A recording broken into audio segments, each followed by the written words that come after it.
He is an engineer, a writer, a blogger, and he has been dispelling myths and misconceptions by simplifying the challenge that prevents so many candidates from achieving their dream of becoming an IAS and IPS officer. So he has been doing a lot for all the students out there to help them in every way possible. He has written several books regarding UPSC as well. We welcome you, sir. Thank you so much for joining in today as a speaker. We know we have troubled you a lot, and we are extremely sorry about that as well. But thank you so much for joining in. No, it's my pleasure. I'm happy to be here and talk to students and aspirants who will hopefully become IAS and IPS officers one day. So it should be a good interaction, I hope. Okay. So we can start the session. Shall we begin then? Yes, sir. Okay, great. So welcome to this session, and like it has been mentioned, and a very generous introduction has been given. I'm very thankful for that. And since we have about 40 minutes to go over the roadmap for the UPSC, we'll be going a little bit fast, and I'll try to get you acquainted with what you can expect from the UPSC examination. What type of thing is it that you might be signing up for, what challenges you might face, and how to actually wade through your preparation, because it's a large undertaking. It takes a long time to prepare yourself for it. And it is a considerable amount of investment, to be truthful, in not only your time, but your energy as well as resources, because you'll be spending on books, perhaps you'll be spending on some coaching institutes, maybe at one point in your journey, if you feel the need to do that. So it is not something which you can just undertake on a whim or fancy, and it is not recommended. So it is better, in fact, that you spend a little bit of time to figure out the most important question of all, which is, do you want to do this really or not? Do you want to be a civil servant, And I think that the correct answer to that question for you will emerge after you spend a little bit of time exploring this, after you spend a little bit of time exploring not the examination, but exploring the job itself. And the way you can do that is to talk to people who are in it, or do some research on the internet, see what you can find, see if somebody's writing a blog or somebody's been creating videos, get a fair amount of idea about it. But I presume, and we'll ignore this part now, and I presume that you are smart enough to have already done that, and that you have decided that, yes, I am doing the UPSC examination, and I'm going to try and crack this thing. Let's assume that that is your stand today, or perhaps that becomes your stand a few weeks down. What are you going to do? What is it that you should be prepared for, and what all obstacles, are you likely to face? The first thing that I need to tell you, which is very important, and in fact, very interesting, is that, you see, what the UPSC examination is. The UPSC conducts many examinations. The one we are talking about today is the civil services examination. This would be arguably perhaps the most prestigious of all the examinations. This is the one which you clear. It gets you into all these premier services, IAS, IPS, IRS, and a lot of other affiliated services. So it's the civil services examination, and it's because of this reason that competition in it is very intense. Competition in the civil services exam is quite intense. So you need to be able to understand what the structure of the examination is. Okay, so it's an examination which, if you clear, you get to be what can be described as the top management of the government. You understand that every organization has managers to run it, to run the programs in it, to execute what it is required from that organization. Whatever the purposes of that organization are, you require managers, right? So the government is much like that. The government also requires managers, and the way they recruit these managers is a little different. The way they recruit is by a separate body which does the recruitment, whose job is only the recruitment. They are not the government. The UPSC is not the government per se. They are a constitutional body whose job it is to figure out who is eligible to become one of these managerial people in the government in different departments, in different capacities, but essentially all doing some form of management and implementation and execution.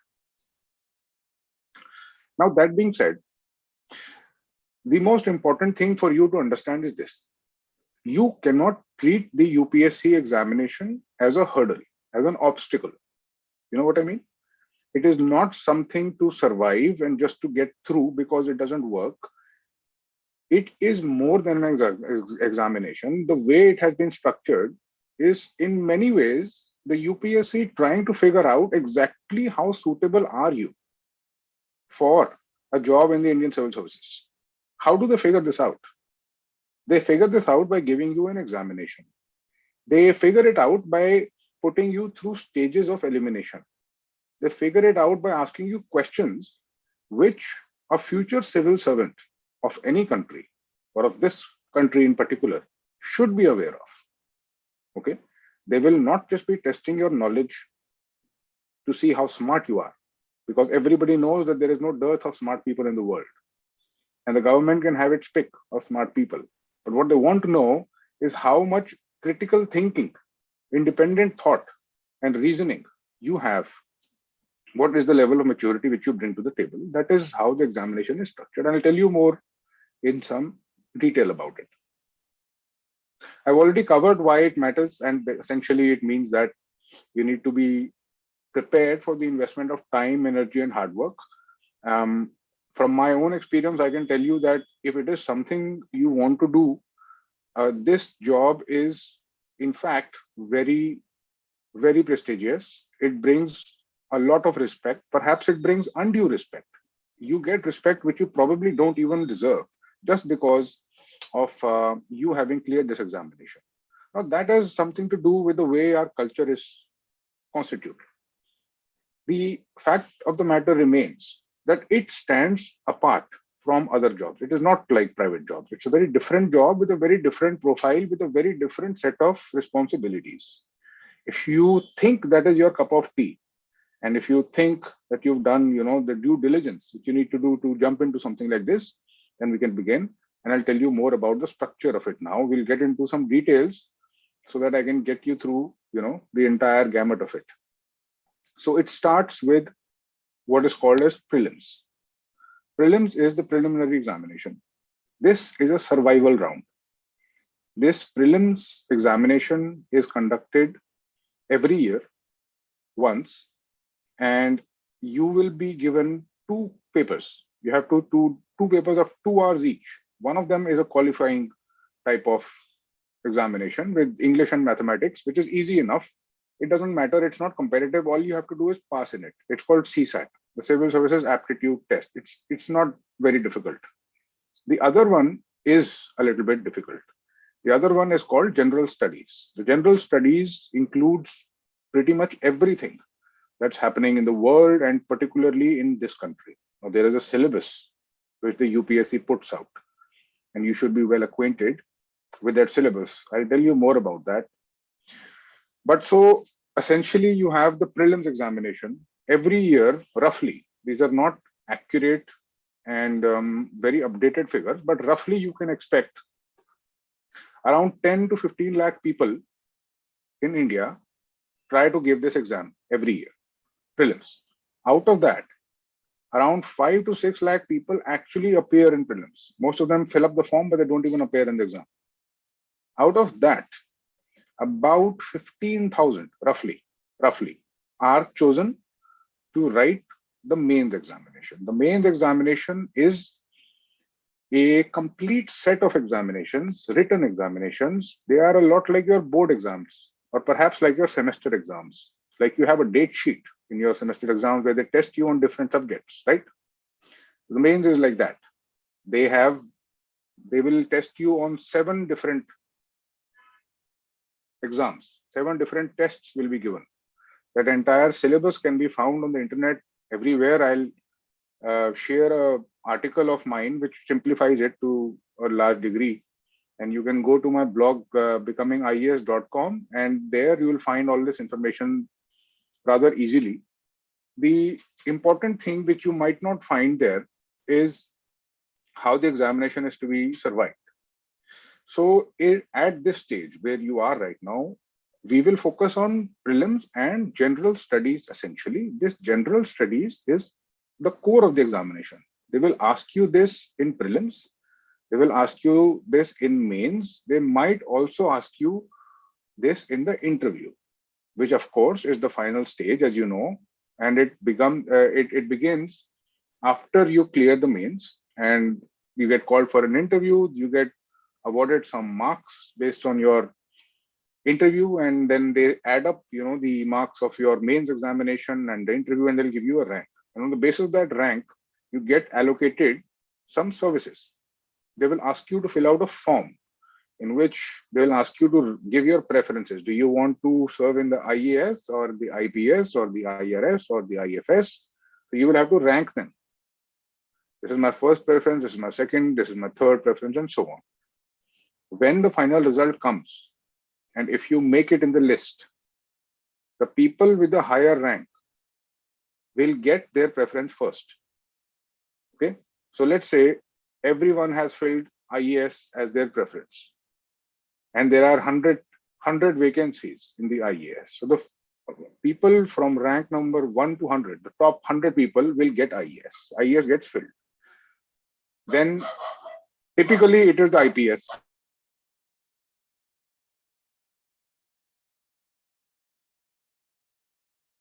Typically, then it is the IPS, and then the IFS and the IRS, depending on the preference, but that is how allocation is done. For you, that is not right now relevant at all. For you, it is important to get the basics and to begin the process, because the process of the examination is highly enriching. This is what I wanted to focus on. I have told you the basic structure, and you can find that structure everywhere on the internet. You see, this examination is a very different examination. Very different from your school examination, and definitely very different from your college examination.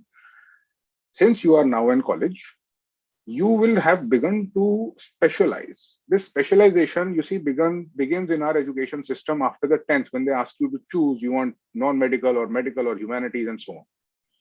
Then that specialization becomes more specialized when you get admitted into a college, right? So if you've done humanities, you're probably not going to get into an engineering college. And so the specialization keeps on increasing as you keep on studying and you keep on becoming academically more and more proficient. This examination is the opposite. You don't want to be a specialist in any subject in this examination. To some extent, there is one optional subject, but that's not the core part of it. They want you to have a very good understanding of many different things. Okay, you are expected to be a generalist. A generalist is a person who has a fair degree of understanding and knowledge and proficiency on a large number of subjects. A neurosurgeon is a very specialized doctor. Yes, the doctor who has exactly the neurology of the brain is a neurosurgeon, very specialized, very specific, right? But somebody who's interested in wellness or longevity is a more general type of person.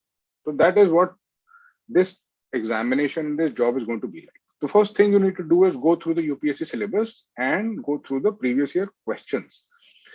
Now, when you do go through the previous year questions, my advice to you would be not to get intimidated. You will see a lot of questions. You will not know what the answer to those questions is. Don't be afraid of that. It's fine, because you will be able to capture a lot of the knowledge very quickly. And that's partially the beauty of this examination, because once you go through it, you see, once you go through this process, this examination, it will completely change you as a person, and you will come out of it with a completely different mindset, a completely different mind actually. And you will have gained knowledge of a lot of things just because of the demands of that examination. So the first thing for you to know, to understand the requirements of this examination, is to know what is being done here. What is the purpose of this examination? Why is it conducted? And from there, you can deduce what you can expect from it. Like I said, this is a exam which is being conducted by the UPSC to recruit managers for the government and post them in different departments. Therefore, it follows that the UPSC will be looking for people who can contribute to the ongoing problems of the country, right? They are looking for problem solvers. They are looking for people who have an independent thinking mindset, and they will test you accordingly. This is also why you need to have a very good understanding of the issues going on around the world, right? This is what the general studies is. This is why it is so important in the examination. How do you expect to solve any problem in the country, even in a small place in the country, without knowing how the whole system works, right? You would need to know this. That is why the examination is conducted and is focused on the problems of India for the most part. They will ask you questions about India's foreign relationships with China, for example, with Myanmar, with Israel, with the United States of America, because of course they want to know how well aware you are, but they want to also see your aptitude as an Indian diplomat. You understand the complexity of international relations and see what's happening, and can you express that in your questions, in the mains? All of those things come into the picture. Imagine that you are looking for a job. Say you want to work at Google, or perhaps you want to work at Apple or Facebook or something. You want to work at Amazon. In order to do that successfully and to make the most of that opportunity, you would need to know what Amazon does. You would need to know what Amazon requires me to do, what my job is, what my profile is. Yes, you would need to understand that. The same way, you need to understand what is going on in this country, what are the problems that are being faced, how are they being solved, and what is being proposed next. All of this now becomes area of your interest. You no longer remain a passive citizen gathering information from the newspaper and criticizing and critiquing the policies of the government. You now become a person volunteering to contribute in it. You can't contribute in it unless you understand what it is that is happening and what's happening, what are the issues. So this perspective you now need to adopt as a person who will be working there. What is going on in different areas of the government? What is going on in development, for example?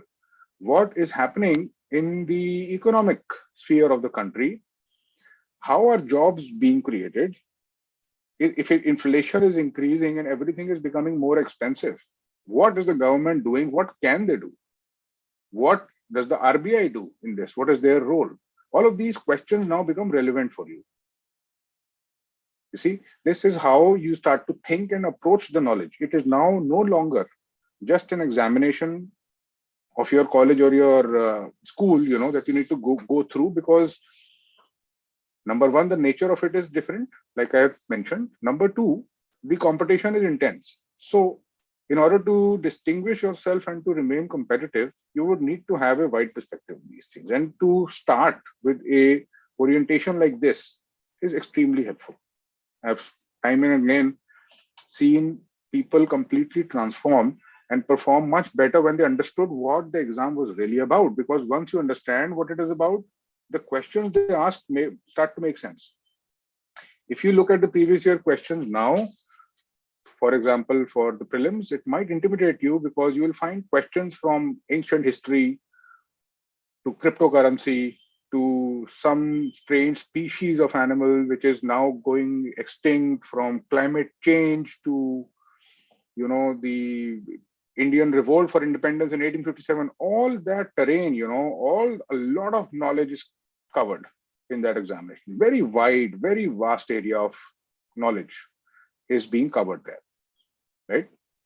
But that is not something to be afraid of. That is something to begin to appreciate, and it's something you must understand is essential. In fact, is essential for somebody who wants to be a civil servant of the country. Why do they ask you history? History is going to be a major portion of the examination.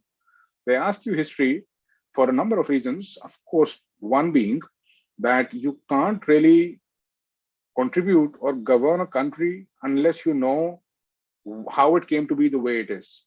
All the rules and the laws that you have, including the college that you go to, including the University of Delhi, was formed many years ago, and it has a historical legacy, it has a historical past. Okay. And that becomes relevant because things in the past always formulate and always have an impact on things in the present. And the same goes for the country. And therefore, this approach you can and should adopt. I mentioned before that general studies is the core. It constitutes of 6 main subjects that you will have to become very good at. One is geography, the other is history, economics, environment, science and technology, and polity. These 6 subject domains form the bulk of general studies. You can add on top of that current affairs, everything that's happening in the world. So for these subjects which I mentioned, you would need to have a decent amount of knowledge, which you might have encountered in school, but have now perhaps forgotten. And you would need to know the basics of all of these subjects. And that's a fun thing to do if you know what you're doing and if you know how interesting it is. So I've mentioned that it's a generalist civil service that you will be applying for. Awareness of the world is important. And to take an example with you, take the example of cryptocurrency. It's a very heated topic. It's a very important, relevant, burning issue in the world right now, right?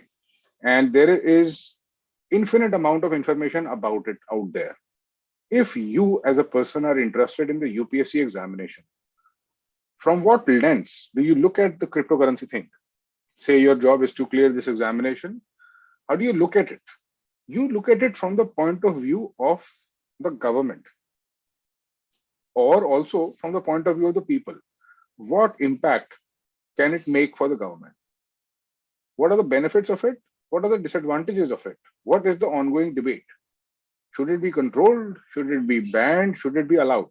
If it is allowed, what problems will that bring? Okay. So obviously, as a person trying to manage anything, your job will be to minimize the problems and to maximize the benefits, because every technology, as you know, every tool depends on how it is being used. There are going to be some positives, there are going to be some negative things, which, it comes with a package. How do you calibrate these things? This is what intelligent policy is.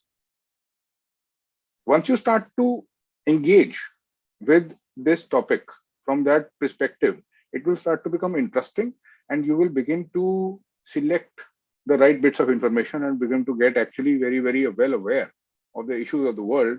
And you will come away with a very deep appreciation for all the work that is being done and is still required, to be done. Another thing which you should be prepared for, which I would like to emphasize, in fact, emphatically, is that this examination will push you to a lot of learning. It will be so much learning that you might not have done so much in the past 3 or 6 or years of your education will be condensed into 1 year. Lot of learning will be required. You will learn new things. You will learn many different things. You might know a bit of social science, but you might not know enough about current affairs or technology. In the examination, as you become competitive, as you grow in it, you will need to know a lot. And by doing so, the best way to do that, the best way, is to start to enjoy it. Why and how would you enjoy something like this? I understand, and I also believe that many of you will be able to relate to it, that after going through a very rigorous process of education from school system, the college system, sometimes you get a little sick of it. You don't want the pressure. You don't want the exam. You don't want constant semesters. You don't want constant homework, but you have to go through it. So you go through it. Now in this examination, there are no barriers. No one will say anything to you at all of about how well you're doing. There are going to be no semester examinations, no feedback as such. There will only be one examination, and it will test you thoroughly from a variety of viewpoints, but 100% it will test you on your level of knowledge about the world right now as it is, the issues going on in the world. So the best way to do that is to begin to enjoy it. And it is enjoyable. Um, if you can somehow get yourself to believe that and start to enjoy this process of learning, the whole thing becomes extremely easy. And I should also perhaps mention that most people approach the examination from the point of view of fear. Fear. What they look at is a huge amount of syllabus and they feel intimidated and they have no idea how they will cover it. The only people who are able to survive the process, go through the journey, it takes a year, perhaps a year, maybe it takes even longer than that. The only people who get through it are the people who enjoy some parts of it. Not everyone is able to enjoy the entire process, but they start to enjoy it. They start to enjoy learning. They start to get to know more. They become more aware. And slowly but surely, as you become more aware about the world, your conversations with other people will begin to change. Some people around you will begin to notice that you know a lot of things about a lot of things. And this will be hopefully a rewarding experience for you.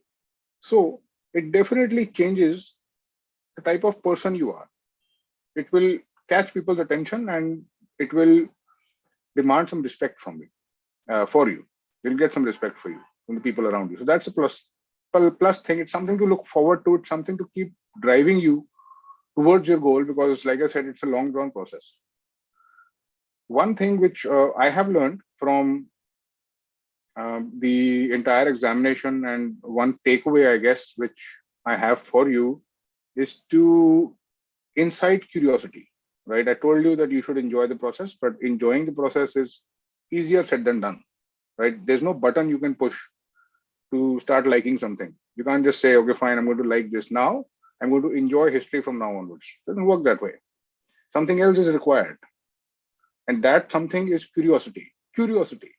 This curiosity is a genuine and important and burning desire for you to know what happened before, that it was important. What is the cool thing about it? Why is it in the history books? For example, if it's history that you're considering, there are many ways to think about this. Take, for example, the ongoing pandemic, COVID pandemic. 30 years from now, 40 years from now, you will probably have, maybe you will have grandchildren or children by that time. And all of this that we are going through will be history. It will be history. Most of it will be deleted and forgotten, but some parts will remain. What will remain 30 years from now?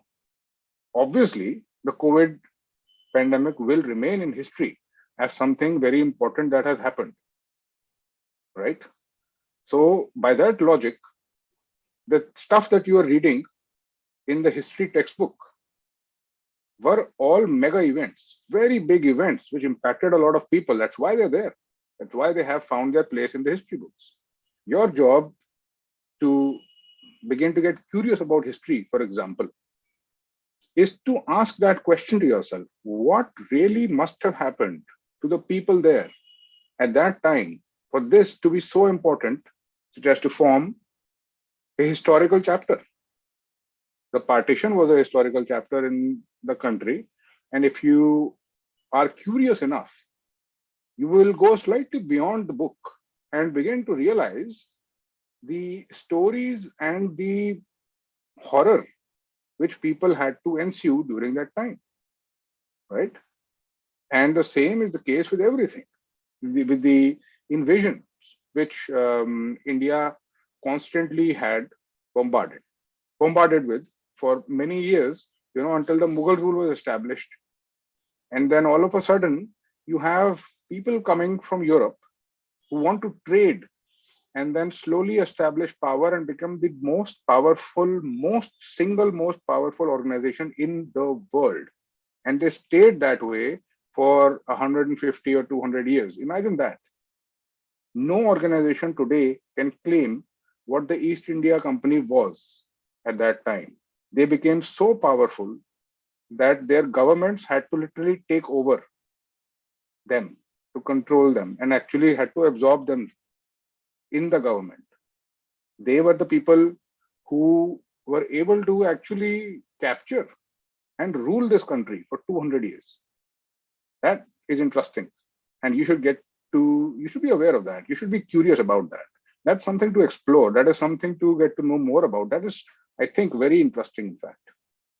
That is the type of mindset which I'm trying to just illustrate to you through examples.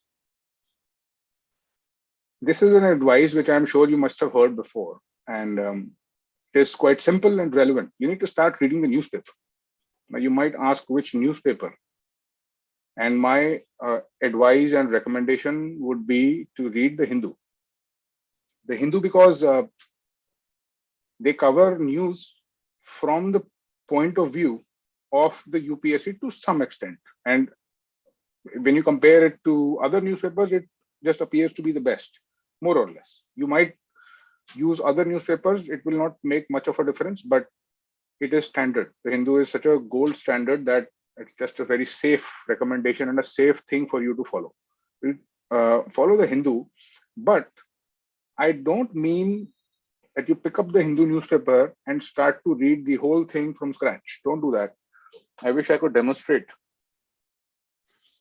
Take, for example, you get yourself, you get the Hindu, and every day you need to now go through this, or you want to go through it. There is too much information in it. If you read this thing word to word, it will consume the whole day, perhaps even more than the day.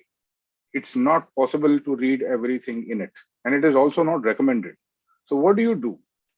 You filter it out. You filter it. You read it from the point of view of the exam, not to get to know about celebrity gossip or political news. You cut out all political news. You are not interested in who is joining which party. You might be interested if some interesting other issue is happening when rules are being changed. I don't know if you have been reading the newspaper, but there has been news and coverage about proposed amendments in the civil services rules. This is directly relevant to you if you are going to become a civil servant a few months or years down the line. Then someone is trying to change the rules of your service. So that might be good, that might not be good. But your job is to figure out why it might be good and why it isn't, and what the issue is. Why are they arguing over it? That becomes important for you. You start to read the newspaper from that point of view, right? And cut out all political news. Also cut out all state news. When you read the newspaper, all newspapers are organized in a format. On the cover page, you will find national news. These are important things. You should go through it. Just go through what is going on in the world. If you can't capture detail, if you can't really understand something, it's fine. Most of these issues are ongoing issues, live issues, current issues. So if you don't get a very good idea today, you're likely to encounter it again and again until you do get an idea. So do the front page, skip all the pages in the middle, which are state news. Don't do the state news. Go to the editorial section. The editorial section is somewhere towards the end, and spend most of your time on that section. Some of the editorials which you will find are very well written. They'll be written by some very authoritative people, some high profile and credible authorities write articles there. Sometimes the articles are hard to read, admittedly. Hard to read, perhaps hard to understand. So don't worry about it. If you don't understand something, Google it. Don't be afraid of Google. If you don't know what is being said, what the whole thing is about, Google it immediately on your phone or on your system. Use technology extensively to increase your knowledge. Okay. Most of your time in the preparation will be you teaching yourself. You teaching yourself.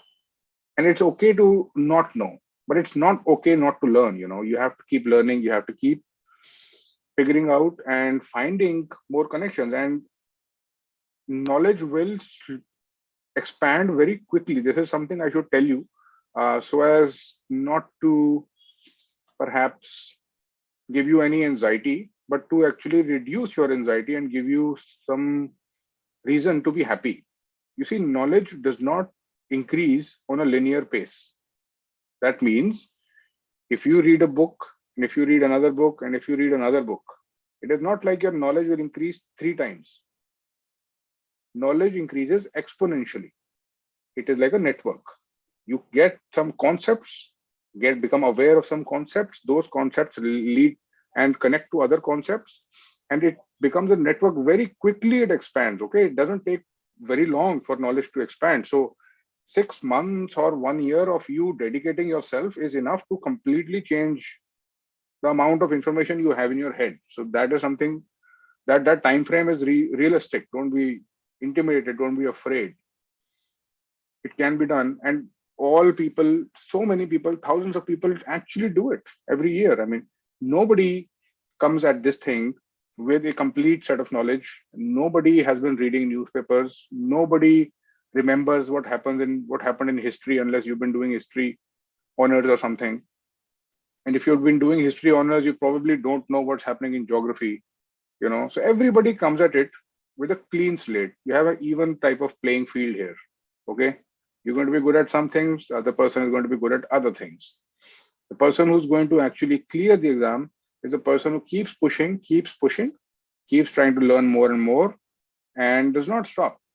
Basically, the temptation to stop is very high because, like I said, there is no system pushing you. There will be no parents here, or no teachers, or no professors, or no attendance, or no semester exams in this thing. It will be just you and this goal of yours. So keep that in mind. Like I said, you will need a solid strategy going forward. And strategy is something which includes not only what you will do. So say, for example, you have a plan. You say, I'll probably start with history, then I'll do some geography, then I'll do some economics. Or you might say, I'm just going to read the newspaper for a few weeks, for a few months, and I'm just going to start. Basically, I'm at the very beginning of this journey. That's fine. That's completely okay.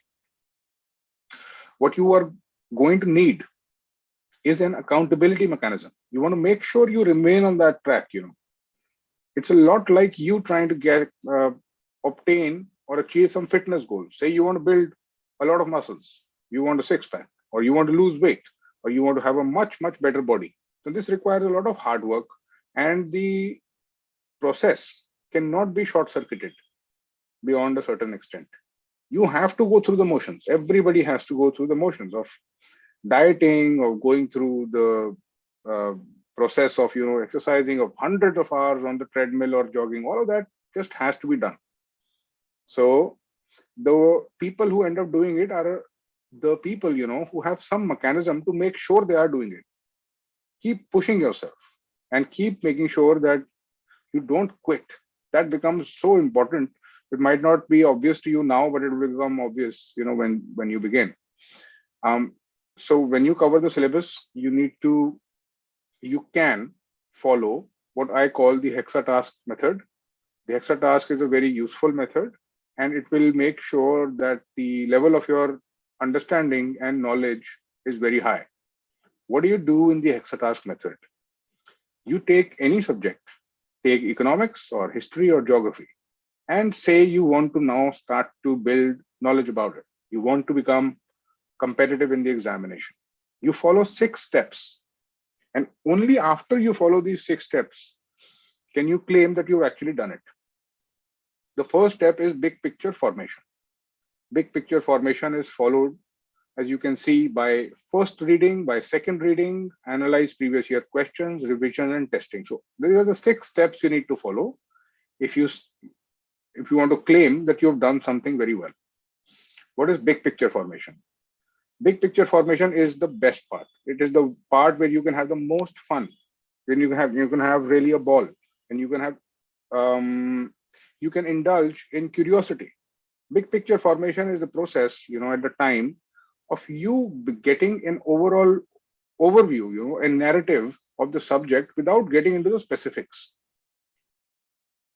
And so what I just mentioned about history in very, very brief words, so how the British came and how they started to occupy and how the whole thing happened over a course of many years, which involved a lot of battles, which involved a lot of um, ups and downs. That's a whole story. That is in fact, not a story. That's a saga.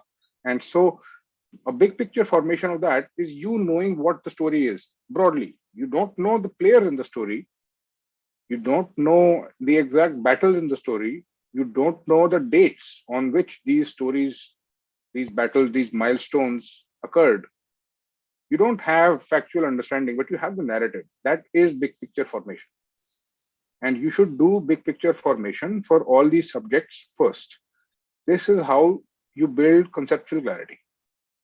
And it becomes really important in the exam. When you become a little bit more advanced in your preparation, you will realize this more and more.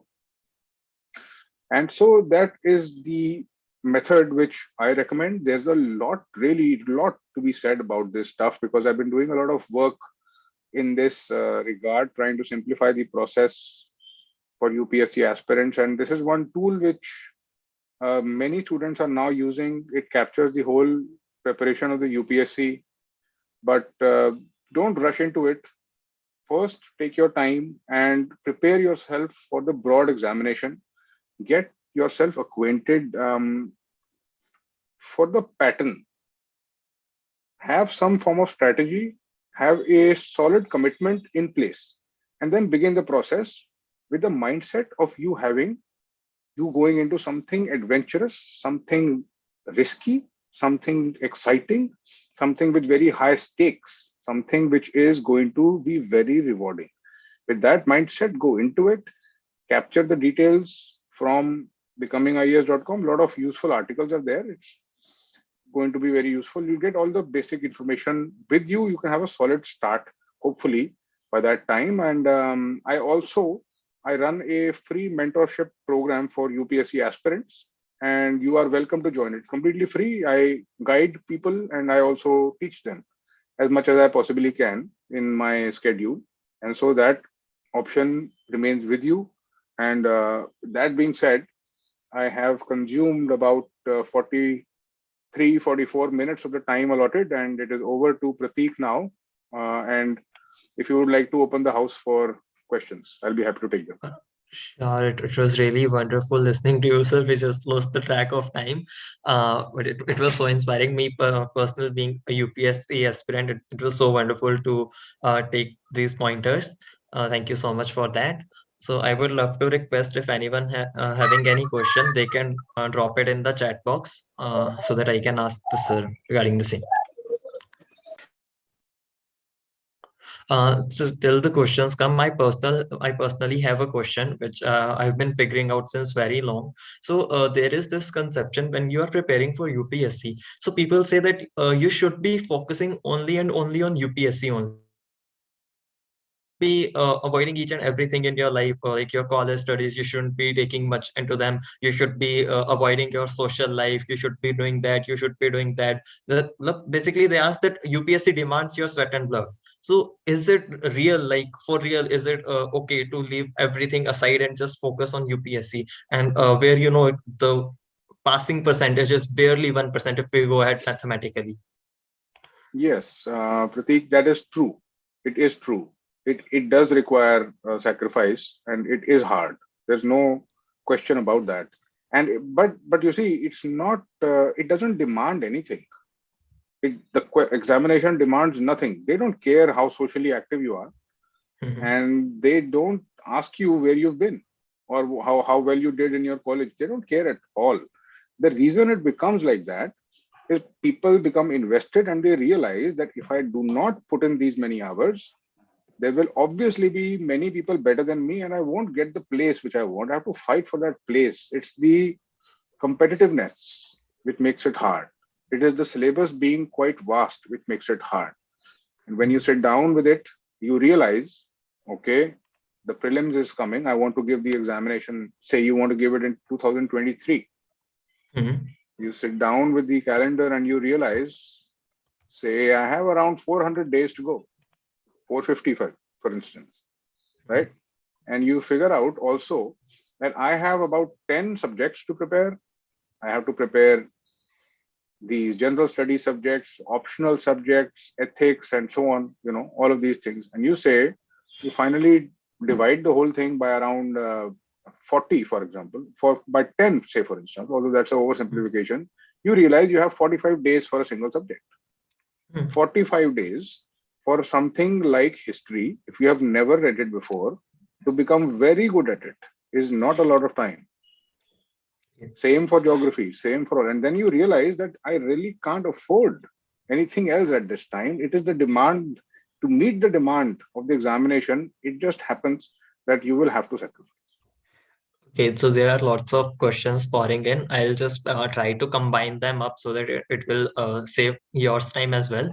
So there are people asking, is there a difference between preparation regarding pre and mains? And if there is, how to make notes about it? And how much time should one devote? Like an hour, if we say that there are toppers who said that we were studying almost 4 hours daily, still we cracked the UPSC.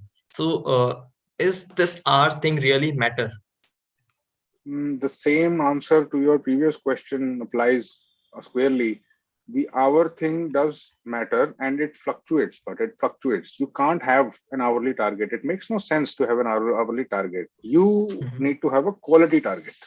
Your target is that wherever you are at this point onwards, at the time of the examination, when they ask you that level of questions, in what you notice in the previous year question, you should be able to answer them, right? That is the goal.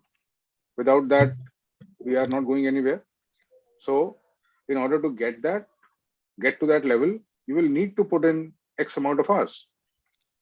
And it invariably happens that, in my experience, 4 is a realistic number. Typically, it will go beyond that. Okay. Okay. Okay. The other question is, what is the difference between preparation for prelims and mains, and when and how to start making notes? Basically, students get very much confused, like when it comes to note making and everything, how to make them, from where to make them. Yes. So about note making, I should be able to help you because I have a detailed article on that, in which there are some demonstrations, also some examples. So I'll be sharing them with you. But more important than this note making issue is the issue of prelims and mains and what the difference is. There is difference in the format of the examination. The prelims is going to be multiple choice questions, but that multiple choice question doesn't mean that it won't be conceptual. It doesn't mean that it will be a factual based question. It will be conceptual. They will ask you to distinguish between very minute things. They might say that inflation is increasing in the country, and what reasons do you think are causing it? It might give you 4 reasons, and you might have to pick up the correct one. You might not be able to get it unless you know exactly how inflation works. So that conceptual thing will also get tested in prelims. In mains, it is tested extensively, and they will ask you to write answers about it, essay type answers about it, ranging from 100-word answer to 200, maybe even 600-word answer. So they might say, for example, that the condition of people during the Industrial Revolution was horrible or something. Describe, critically analyze, comment. So they're not asking you what the condition was. They're asking you to analyze it. This was actually a question in the mains, I think last year. And the question said, what were the conditions of people in England during Industrial Revolution? And to what extent are people in India suffering from that same type of condition today? So they were trying to focus, take your attention and see the level of connection you can make from between industrial revolution in England, when people were used to live in slums and living conditions were horrible, basically, to the condition of people today in developing countries. So highly conceptual.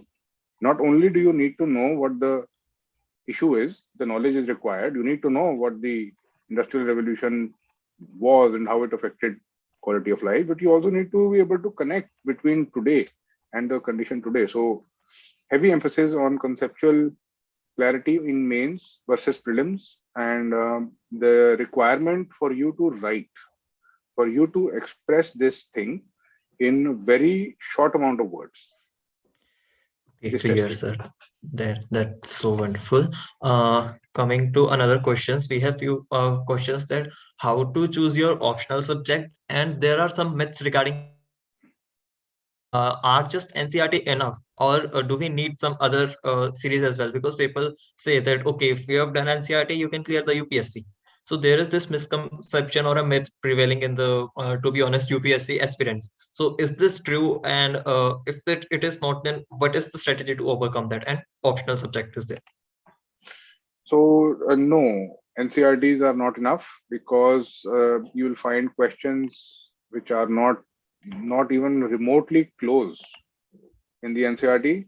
You will not be able to capture most of them. You will need to read a lot more than the NCRTs. But that being said, the NCRTs are essential. You can say they form the bare minimum. If you haven't done the NCRTs, then perhaps you're not even in the race. So those are things you really have to do. And on top of that, might need to do other things also in order to become competitive. But it should begin with the NCRTs. That should be the basis of your knowledge. If you're going to read text, then read the NCRTs first. And about your question of the optional subject, the optional subject and which one to choose is a very important decision for obvious reasons. A lot of weightage is given to it, and it can make or break your entire, attempt. The issue with how to choose it is that you need to consider many factors in it. Maybe it is a subject of your graduation and you have a basis in it. Maybe the subject of your graduation is not the subject of your strength and you want to study something else, or maybe you think that you can score better in something else. How do you make sure that you get the right choice? So again, here I should be able to help you in a more direct way. There is a tool which I designed. It's called the optionalizer tool. The optionalizer tool will ask you some questions. Then it will ask you give your inputs, and it will calculate the best possible option for you. It will ask you to compare 2 or 3 options, and then I'll share that link. You can go through it, and it will tell you very scientifically, it will tell you which should be the better one for you. Sure, I'll share it with the audience here. Apart from that, we are having some questions regarding like after 2013, the pattern of UPSC has completely changed and it is more focused on current affairs. To be very honest, not current affairs, but it's more of a comprehensive knowledge of each and every subject and how you are connecting it with current affairs. Yeah. So if you are preparing for 24 or 23, firstly, how many back of current affairs you are about like you should read, and if you are doing it with your college life, how to manage that, and is actually all the current affairs or GK to be precise is important? Yes, I don't think any human can know all the current affairs, and they are very important, and they will become more important. Like I mentioned in the beginning, they are looking for people who can solve problems, and you can't solve the problems unless you know what they are, right? So current affairs is going to be very important. What time duration should you capture before the examination? I would say 1 year to 18 months. 18 months is optimal, ideal, but very difficult. 1 year is very good. 6 months is okay. If you're capturing enough current affairs 1 year out from the examination, it's good. And how to capture them? Well, there are many resources now available out there which will help you in that, including people who will make, no summaries. They will make summaries, monthly summaries, weekly summaries, and you can go through those. But like I mentioned, your question, it's a good question. To the extent to which you can connect it to current affairs is important, right? And it works both ways. When you read current affairs, the extent to which you connect it to the theoretical part is also important. You read the newspaper, for example, and you come up with something, say, for example, the Central Asia Meet forms the Afghan group. This is yesterday's newspaper, which says the Central Asia Meet forms the Afghan group. So some Afghan group has been formed by Central Asian countries, of which India is a part, right? And so you can go back to the basics of international relations and India's past to explain and get to know more about this. And so like this, to go back to the theory, and from the theory to ask, say, if you read geography, you encounter volcanoes and you encounter earthquakes and tsunamis and these processes.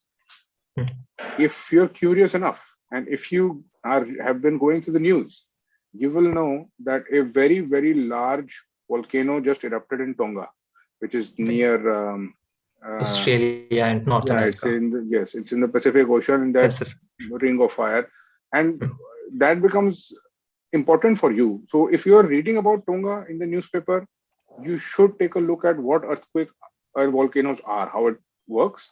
If you are reading about earthquakes from the book, you should go to Google News and see what is happening in the world, what is ongoing, what is live in that subject. That forms a very nice way to teach yourself as you go along. Right, sure, sir. Okay, so I think a lot of question has been covered. Coming to few last question, like I guess it's the last question only. People are asking, sometimes it is too boring to prepare for this examination. They just get too demotivated in the process because the process is long enough. You have to study at least an year before. You have to start preparing at least an year before. Then the examination process itself is a year long. It's an year long. Like then prelims, mains, and interview. It took almost an year to complete the examination process. So how to keep yourself motivated during this time? And afterwards, like if one person get it selected, people mostly think that IAS, IPS, IFS, these are the only jobs in the UPSC, which is worth applying for. If a person doesn't get these kind of job, or if a person even gets this kind of job, the working afterwards is the preparation worth preparing. Like you have to work after 24/7 afterwards as well. So is the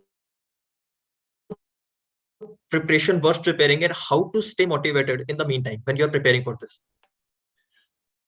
That is also a good question. And how to keep yourself motivated is actually directly related to how much you want it. So at the beginning of your preparation journey, which is why I mentioned it, is you need to sit down and make a commitment, and make a very serious commitment, and figure out what it can give you and how you might be fit for it, and then give everything you have. How to keep yourself motivated will probably not be an issue. The problem will be that you will get involved in the preparation and you will get so motivated that it will give you anxiety and fear, right? And the problem is to maintain that balance when you are not lazy, but you are also not over agitated and over anxious, so that you can focus on the work itself, on the studying itself, right? Right, very relatable. That is tricky. It is not easy to do. You will have, most likely, a normal, typical human being will have both type of experiences. Sometimes you will be completely lazy, don't want to do anything, and you waste a number of days. And at times you'll be so anxious that you can't get anything done. Both cases require stability of mind. And my recommendation here will be meditation. Okay, that's again a really great recommendation. Just one last question I'll be asking from you. There are students who are asking about, is it good option to join the coaching institute? Right. And if yes, which will be the best time to join, like second year or after completing the college? That's a good question. And my answer to that would be it is not good or bad at all to join the coaching. Coaching offers a service. Okay. It is, like I mentioned, not like school, not like college. They are businesses, right? And they do offer very good service. The way to approach it is to ask yourself what you exactly require coaching in. You should hire somebody, a tutor or a person, and go to their classes when you know that this is something beyond my scope. I can't get it on my own because it's so weak. So my suggestion is to consider coaching only after you have invested 6 months of your own time in preparation, and you have figured out that these are very weak areas. I need some help and I need to hire somebody to help me. Then you approach coaching. But if you approach the institute or any organization, any coaching institute, for instance, and say that I don't know anything, you tell me what to do. What they will do most likely is put you through their content, and their content is good. Content is not bad. They have at times very good teachers. They have at times very good content. They do what they claim that they will do, but it might not be what you need. People usually in fear and insecurity jump to the coaching institute and they imagine that it will solve their problems. It does not solve their problems. It solves one problem. It solves the problem of content. It does not solve the problem of strategy, of keeping motivation, even having some form of progression. That they don't do. So that you have to do yourself. So you figure out exactly what subjects and all I need to be coached in and what I can handle myself, and then go to them with your problems and try to have those problems solved. Right. Okay. Okay, I guess all the questions have been covered. It was really, really insightful session, sir. We are so glad to have you again. It was really wonderful talking with you. And thank you so much for college. Thank you so much, college, for allowing us to have this session as well. And thank you so much, Ravindriya, for your help being the president of this college and ECO of Student Union. It was so happy. It was so thankful. Thank you so much, sir, for joining in.